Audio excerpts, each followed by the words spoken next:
नमस्कार साथियों, कैसे हैं आप सब। उम्मीद है बहुत ही अच्छे होंगे और आपकी पढ़ाई भी बहुत अच्छी चल रही होगी। साथियों, हम लोग अपने हिंदी व्याकरण के काफ़ी टॉपिकों को कवर कर चुके हैं और इसी क्रम में हम पढ़ रहे थे अपने रस को।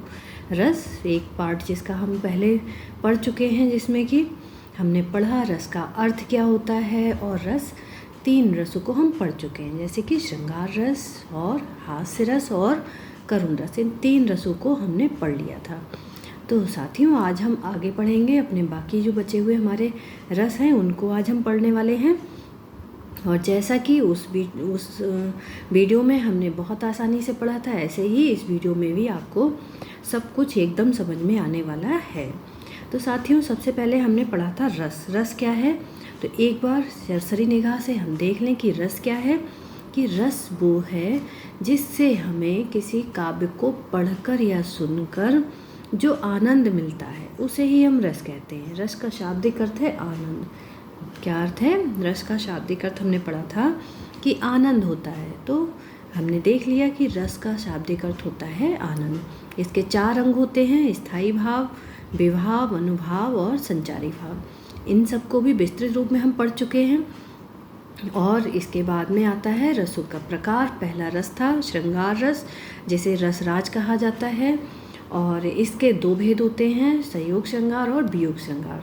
जहाँ नायक नायिका का मिलन हो वहाँ पर संयोग श्रृंगार, और जहाँ पर नायक नायिका के वियोग अथवा बिछड़ने की स्थिति हो वहाँ पर होता है हमारा वियोग श्रृंगार। दूसरे नंबर पर आता है हमारा हास्य रस। हास्य रस जिसको पढ़कर या सुनकर हमें हंसी आए, हमारे मन में हास्य के भाव उठे, तो उसे हम हास्य रस कहते हैं। फिर आता है हमारा करुण रस। करुण रस कि किसी घटना या किसी ऐसी कल्पना मात्र से हमारे अंदर दुख उत्पन्न हो, तो उसे हम कहेंगे करुण रस।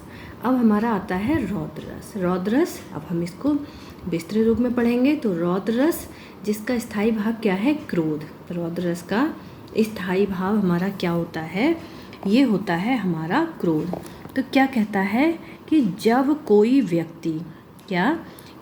कोई व्यक्ति आपको भला बुरा बोलता है, आप या फिर आपका अपमान करता है, तो क्या होता है? आपके साथ कुछ गलत करता है। यह क्या करता है कि जब कोई व्यक्ति आपको भला बुरा बोले, आपका अपमान करे या आपके साथ कुछ गलत करे, तो उसके प्रति हमारे मन में भी तो कुछ भाव आते हैं।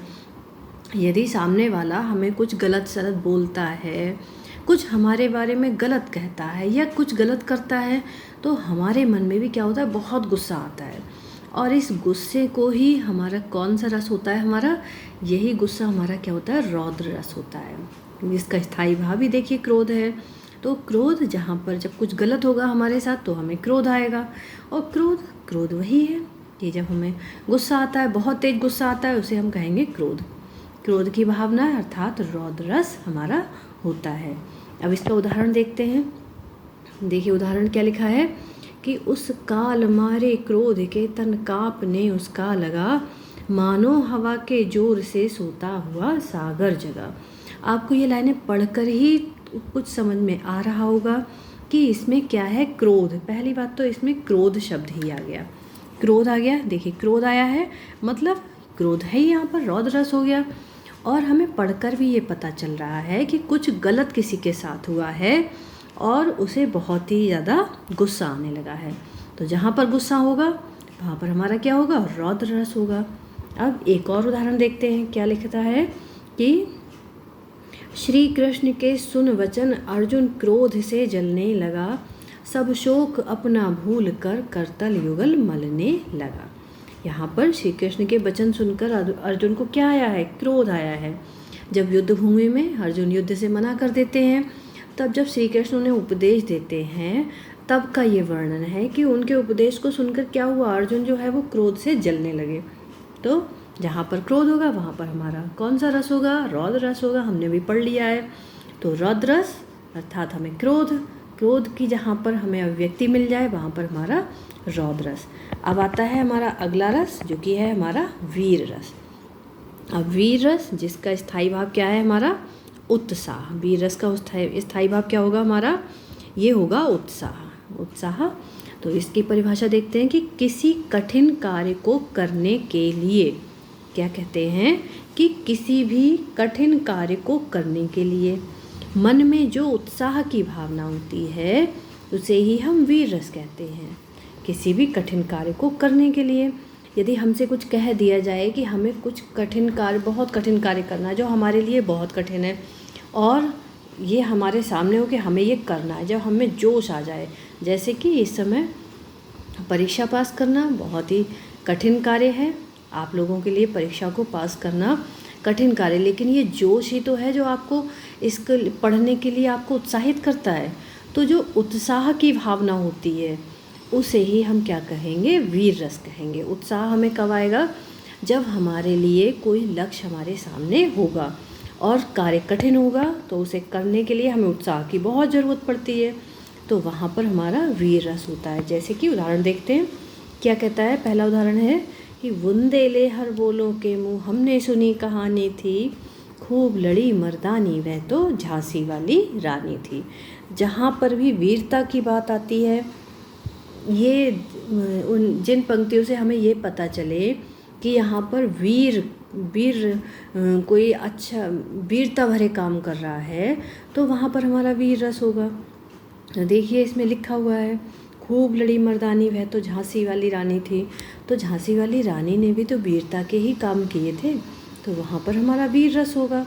इसी तरह से एक और उदाहरण है, देखिए कि वीर तुम बढ़े चलो, धीर तुम बढ़े चलो, सामने पहाड़ हो या सिंह की दहाड़ हो। यहाँ पर भी हमारे अंदर उत्साह की भावना है।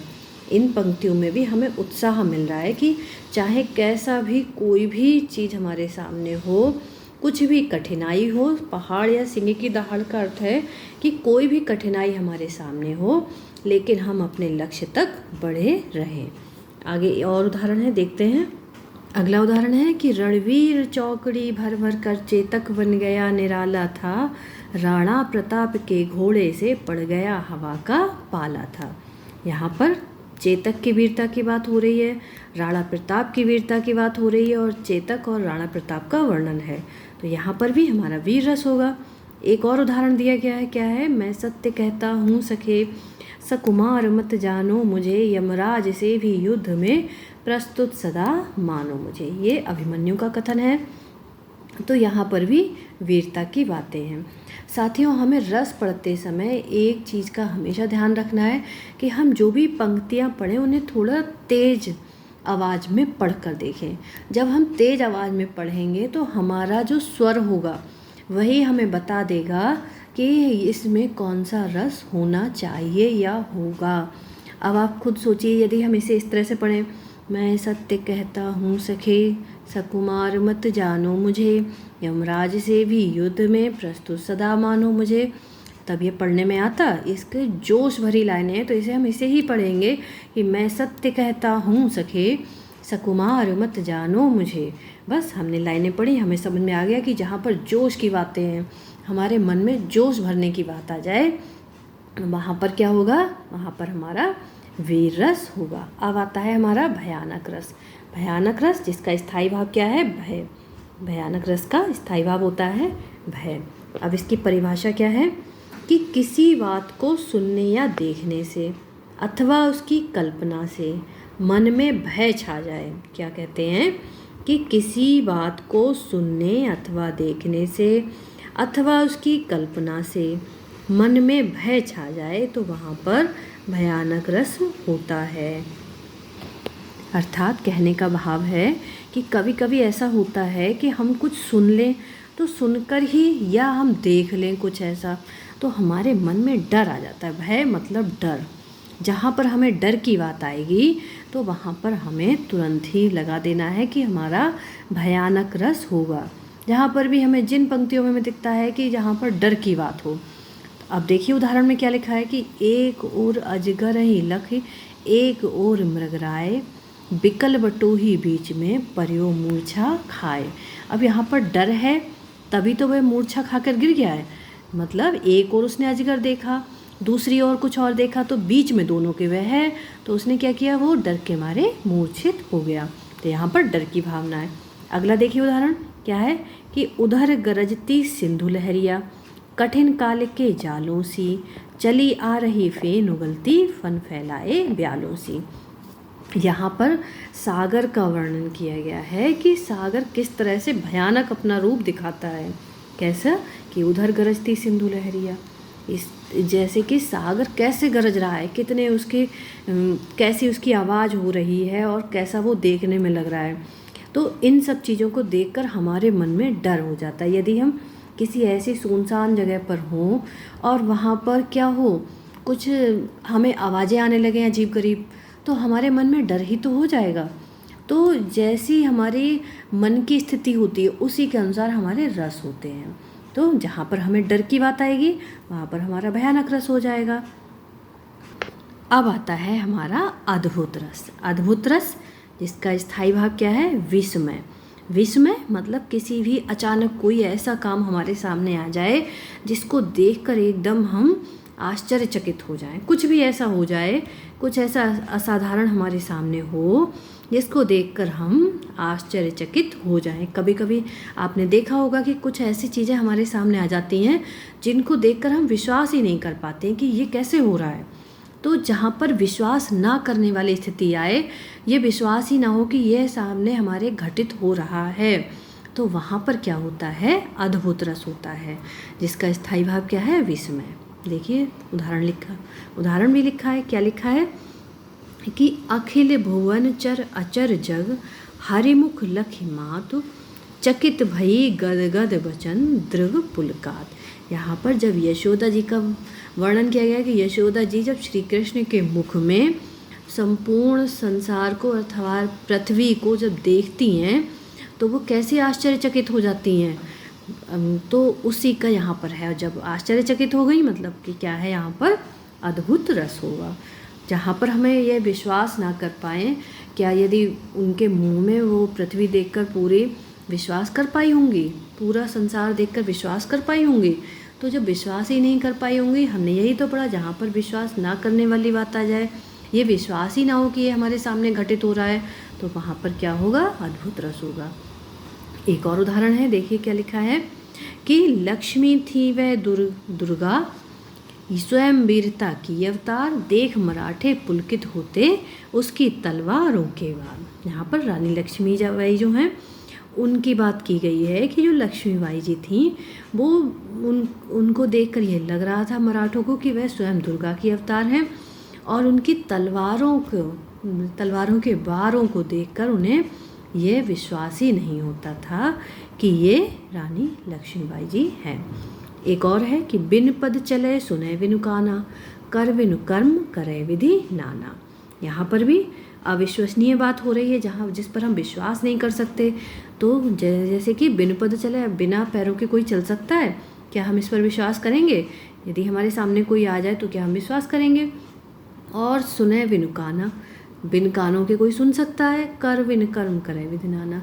इस तरह यहाँ पर ये जो हैं, ये जो सब काम हैं, इन पर हम विश्वास कर ही नहीं सकते जल्दी। तो जहाँ पर हम विश्वास जल्दी ना कर पाएँ तो वहाँ पर हमारा क्या होगा, अद्भुत रस हो जाएगा। अब आते हैं हम बीभत्स रस पर। बीभत्स रस अर्थात इसका स्थायी भाव होता है जुगुप्सा या फिर घृणा। क्या कहता है इसकी परिभाषा में कि किसी भी दृश्य को देखकर कभी कभी हमारे मन में घृणा के भाव आते हैं, उसे ही हम बीभत्स रस कहते हैं। मतलब जिसको हम देखकर, सुनकर या पढ़कर हमारे मन में घृणा जैसी चीज़ें आ जाएं, तो वहाँ पर हमारा क्या होगा, वहाँ पर हमारा बीभत्स रस होगा।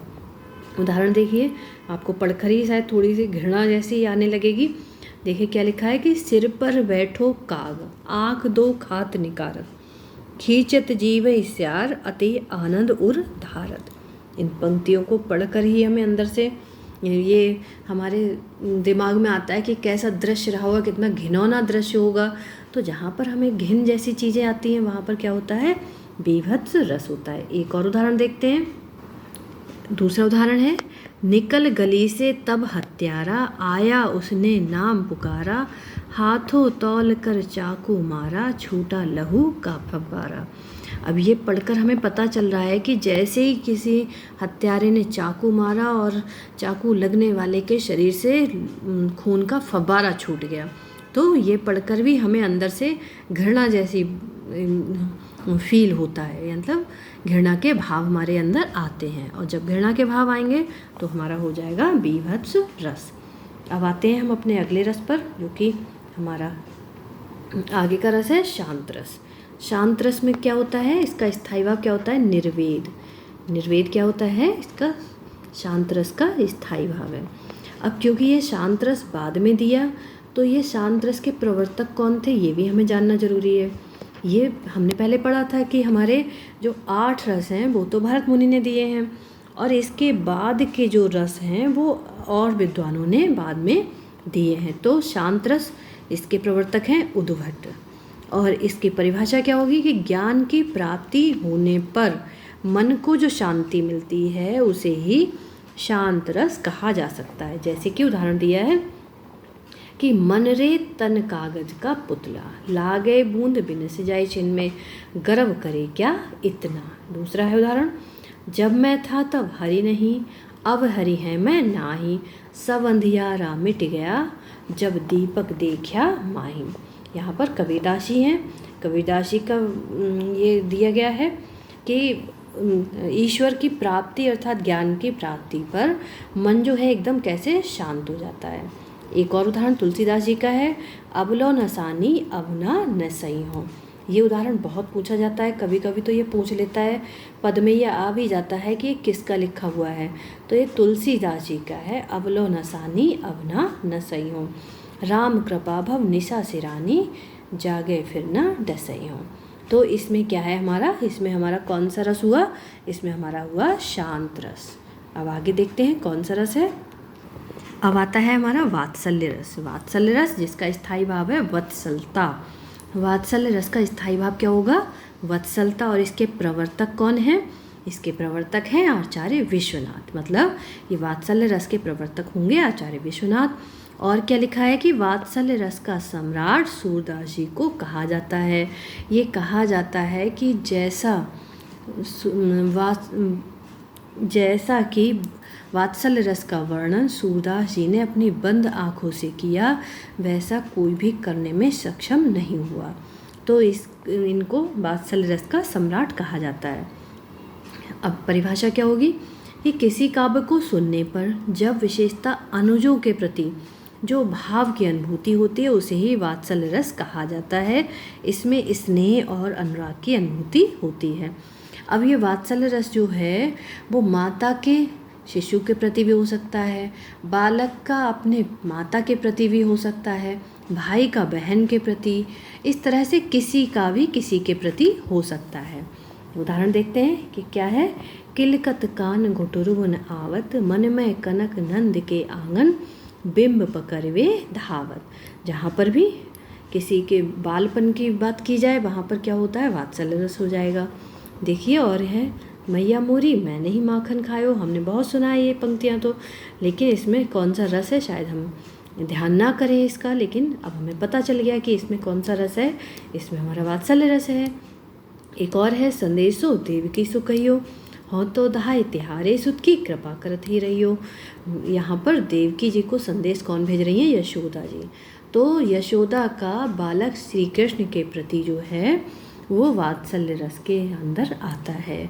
तो उनका प्रेम जो श्री कृष्ण के प्रति था, तो ये प्रेम की भावना किसी की भी किसी के प्रति हो सकती है, और जो प्रेम की भावना होती है इसी को हम वात्सल्य रस कहते हैं।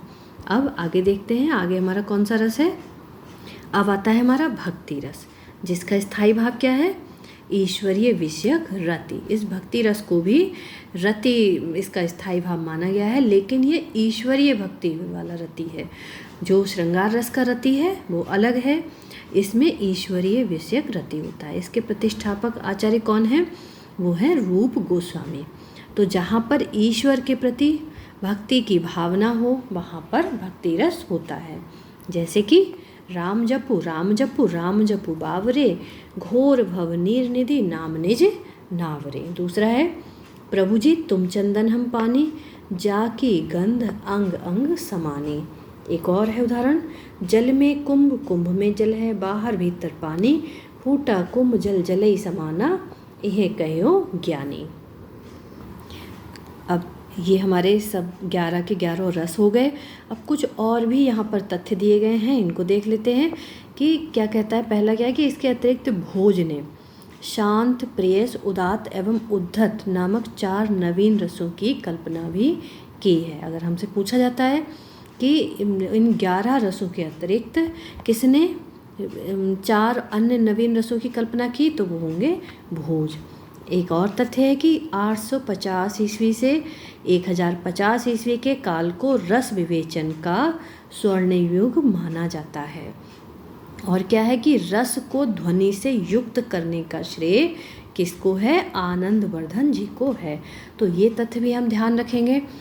देखिए साथियों, कुछ भी पता नहीं होता है कि एग्जामिनर हमसे क्या पूछ ले। हमें एक एक चीज़ को बहुत अच्छे से पढ़नी है, जिससे हमारे सामने कोई भी क्वेश्चन आ जाए तो हम उसका आराम से उत्तर दे पाएँ। तो आज का ये वीडियो देखने के बाद आपको रस से संबंधित कोई भी परेशानी आने वाली नहीं है और रस का टॉपिक आपका पूरा हो चुका होगा और शायद आपको अब और रसों को पढ़ने की आवश्यकता ना पड़े। साथियों, अब आगे इसी तरह इसी क्रम में और भी नए वीडियो लेकर आपके सामने हाजिर होंगे। तब तक के लिए धन्यवाद, नमस्कार।